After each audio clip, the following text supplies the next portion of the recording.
नमस्कार दोस्तों, कैसे हैं आप सब। स्वागत है आप सभी का आपके अपने YouTube चैनल पर। दोस्तों, रामायण भारत के सबसे प्रसिद्ध ग्रंथों में से एक है। महर्षि वाल्मीकि द्वारा रामायण में भगवान राम की संपूर्ण जानकारी लिखी गई है, लेकिन कुछ लोग भगवान के होने पर ही सवाल उठाते हैं और रामायण को केवल कहानियों से भरी एक किताब मानते हैं। तो वहीं कई धर्मावलंबियों का ये पूर्ण विश्वास है कि रामायण में वर्णित घटनाएं वास्तव में घटित हुई थी। दोस्तों, हम यहाँ पर इस विवाद के ऊपर कोई निर्णय तो नहीं दे रहे हैं, लेकिन आज हम आपके सामने इसके सत्य होने के सबूतों को आपको बताएंगे, जिन्हें देखकर आप खुद इस निर्णय पर पहुंच जाएंगे कि रामायण में वर्णित घटनाएं कोई काल्पनिक घटनाएं नहीं थी, रचनाएं नहीं थी, बल्कि सच्ची घटनाएं थी। दोस्तों, रामायण के 11 जिंदा सबूत और उन सबूतों को देखकर वैज्ञानिक बहुत ही ज्यादा हैरान हो गए थे।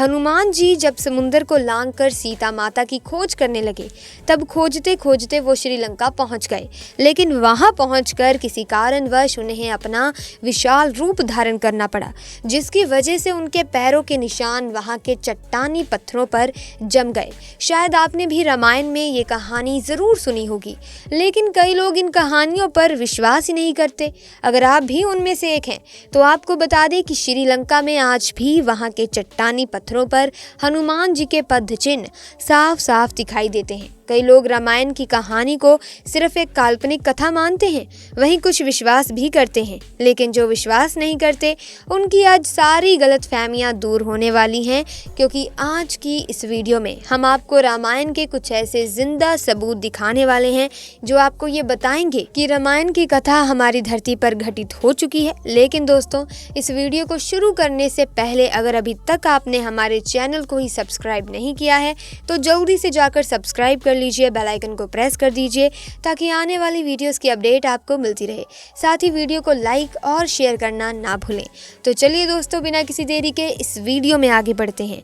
सबूत नंबर 1, रामायण के अनुसार जब सीता माता का हरण हुआ था, तब इसी बीच सीता माता की खोज में राम जी की मुलाकात हनुमान जी से हुई। इसके बाद हनुमान जी हर रोज एक स्थान पर श्री राम की प्रतीक्षा किया करते थे। आज इस स्थान को हनुमान गढ़ी के नाम से जाना जाता है, जहां पर हनुमान जी का एक बहुत बड़ा मंदिर भी है। सबसे बड़ी बात यह है दोस्तों कि रामायण में भी आपको इस मंदिर का उल्लेख साफ साफ देखने को मिलेगा। बात करें दूसरे प्रमाण की, तो जब रावण सीता माता का हरण करके उन्हें श्रीलंका ले गया, तब अशोक वाटिका में रखने से पहले उसने सीता जी को वहां की एक गुफा में रखा। सबसे बड़ी बात यह है कि आज भी वो गुफा वहीं पर मौजूद है, जो देखने में बिल्कुल कोबरा सांप की तरह दिखाई देती है। जब आप इस गुफा के अंदर जाएंगे, तब आपको वहां ढेर सारी नक्शियां देखने को मिलेंगी, जो इस बात का प्रमाण देती हैं कि रामायण की कथा कोई काल्पनिक नहीं थी। सबूत नंबर 3, इसी तरह दोस्तों, जब श्री राम को सीता जी के बारे में पता चला कि वो कहां पर कैद हैं, तब हनुमान जी और बाकी लोगों के साथ मिलकर श्रीलंका के रास्ते पर निकल पड़े, लेकिन बीच में विशाल समुद्र को देखकर वहीं पर रुक गए। उसी वक्त उनकी सेना ने चट्टानी पत्थरों पर राम नाम लिखा और उसे पानी में फेंकने लगे। राम नाम लिखे जाने से पत्थर पानी में तैर रहे थे। इसके बाद उनकी पूरी सेना ने मिलकर श्रीलंका तक पुल बनाया, जिसे आज हम राम सेतु के नाम से जानते हैं। अब आप ही बताइए, रामायण का इससे बड़ा सबूत और क्या हो सकता है। लेकिन अगर आपको अभी भी यकीन नहीं आ रहा, तो जरा आगे सुनिए। जिन पत्थरों से इस राम सेतु पुल का निर्माण हुआ था, आज भी वो पत्थर वहां पर मौजूद हैं। प्रमाण नंबर 4, इसके अलावा रामायण में आपने ये भी पढ़ा होगा कि एक बार लक्ष्मण मूर्छित हो गए थे। उस वक्त हनुमान जी हिमालय गए और वहां से संजीवनी बूटी का एक पूरा का पूरा पहाड़ उठाकर ले आए थे। लेकिन कई लोग पूछते हैं कि जब हनुमान जी उस पहाड़ को उठाकर श्रीलंका तक ले गए, तो आखिर वो पहाड़ कहाँ है। चलिए आज आपको इसके भी दर्शन करा देते हैं। जब आप श्रीलंका जाएंगे और आप रामायण के तथ्यों को ढूंढने की कोशिश करेंगे, तब आपको वहां पर एक बहुत ही विशाल पहाड़ देखने को मिलेगा, जिसे आज द्रोणागिरी पर्वत के नाम से जाना जाता है। दोस्तों, ये वही पहाड़ है जिसे हनुमान जी उठाकर श्रीलंका तक ले आए थे। सबूत नंबर 5, आपको जानकर और भी हैरानी होगी कि हाल ही में इस पहाड़ पर और इसके इर्द गिर्द कुछ वैज्ञानिकों ने रिसर्च करनी शुरू करी। अपनी रिसर्च में उन्होंने पाया कि इस पहाड़ पर कुछ ऐसी जड़ी बूटियां हैं जो सिर्फ और सिर्फ हिमालय में पाई जाती हैं। हालांकि वैज्ञानिक भी इस रिसर्च को करने के बाद बहुत ज़्यादा हैरान हुए थे। इन सभी तथ्यों से आपको इतना तो समझ में आ ही गया होगा कि रामायण की कथा काल्पनिक नहीं थी।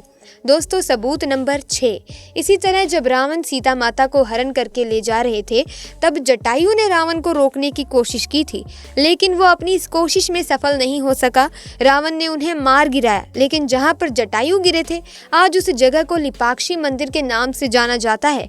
यहाँ पर ऐसे कई सबूत है दोस्तों जो आपको ये बताएंगे कि जटायु का पार्थिव शरीर इसी जगह पर गिरा था। सबूत नंबर 7, सीता जी को श्रीलंका ले जाने के बाद रावण ने सीता माता को अपने महल में रहने का प्रस्ताव दिया, लेकिन सीता माँ रावण के महल में नहीं रहना चाहती थी।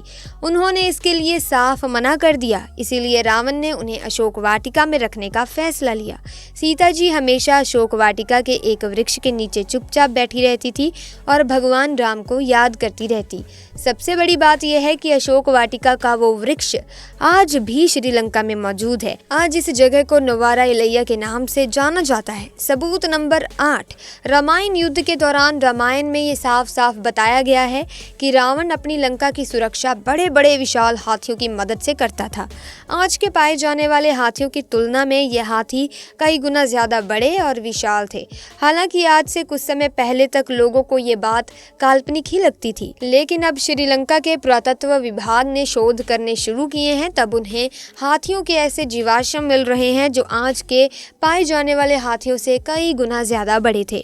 अब जरा इसके आगे सुने दोस्तों। रामायण अगर आपने पढ़ी है या फिर देखी है तो आपको इतना तो पता ही होगा कि एक वक्त ऐसा भी आया जब हनुमान जी ने अपनी पूंछ से पूरी की पूरी लंका जला दी थी। इसका सबसे बड़ा सबूत ये है कि आज भी यहाँ पर काले रंग की मिट्टी देखने को मिलती है, जो ये साबित करती है कि इतिहास में यहाँ पर कभी बहुत बड़ी आग लगी थी। रावण का वध करने के बाद एक समय ऐसा भी आया जब सीता माँ को अपनी पवित्रता साबित करने के लिए अग्नि परीक्षा देनी पड़ी थी। सबसे बड़ी बात यह है कि जहाँ पर सीता माता ने अग्नि परीक्षा दी थी आज भी वो स्थान पूरी तरह से सुरक्षित है। इस जगह को दीवू रामपुला कहा जाता है। सबूत नंबर 10, राम जी के द्वारा रावण का वध किया गया, लेकिन रावण एक ब्राह्मण था। हिंदू मान्यताओं के अनुसार किसी भी ब्राह्मण की हत्या करना सबसे बड़ा पाप है। इसी पाप से छुटकारा पाने के लिए राम जी ने भगवान शिव की आराधना की। शिव जी प्रकट हुए और उन्होंने राम जी से कहा कि अगर इस पाप से छुटकारा पाना चाहते हैं तो तुम्हें 4 शिवलिंगों की पूजा करनी पड़ेगी। इसके बाद सीता माँ के द्वारा रेत का शिवलिंग बनाया गया। हनुमान जी हिमालय से 2 शिवलिंग ले आए थे, वहीं राम जी ने खुद अपने हाथों से एक शिवलिंग का निर्माण किया जो आज भी मौजूद है। इस मंदिर में आज भी राम जी के द्वारा बनाए गए शिवलिंग की पूजा होती है। रावण के वध के बाद राम जी ने लंका का सारा भार विभीषण के हाथों में सौंप दिया था। इसके बाद विभीषण ने कलान्या नदी के करीब अपना एक महल बनवाया था, जिसका सबसे बड़ा सबूत हाल ही में मिला है।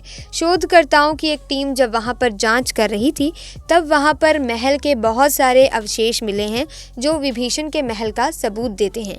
दोस्तों, इन सारी बातों से आपको इतना तो यकीन आ ही गया होगा कि रामायण की कहानी कोई काल्पनिक नहीं है, ये किसी के दिमाग की उपज भी नहीं थी। लेकिन आपको बता दें कि अभी भी इसकी खोज पूरी नहीं हुई है। आज भी बहुत सारे रिसर्चर्स श्रीलंका के इलाके में रामायण के सबूत ढूंढने में लगे हुए हैं। हो सकता है कि आने वाले समय में आपको रामायण के इससे बड़े बड़े सबूत देखने को मिल जाएं। तो दोस्तों, ये थी आज की वीडियो, और अगर आपको ये वीडियो अच्छी लगी है तो इस वीडियो को शेयर कीजिए, इस वीडियो को लाइक कीजिए। अगर आपने अभी तक हमारे चैनल को ही सब्सक्राइब नहीं किया तो जल्दी से सब्सक्राइब कर लीजिए और बेल आइकन को प्रेस कर दे ताकि आने वाली वीडियोस की अपडेट आपको मिलती रहे। जल्दी मुलाकात होगी एक नई वीडियो में नई जानकारी के साथ। तब तक के लिए आपका बहुत बहुत धन्यवाद।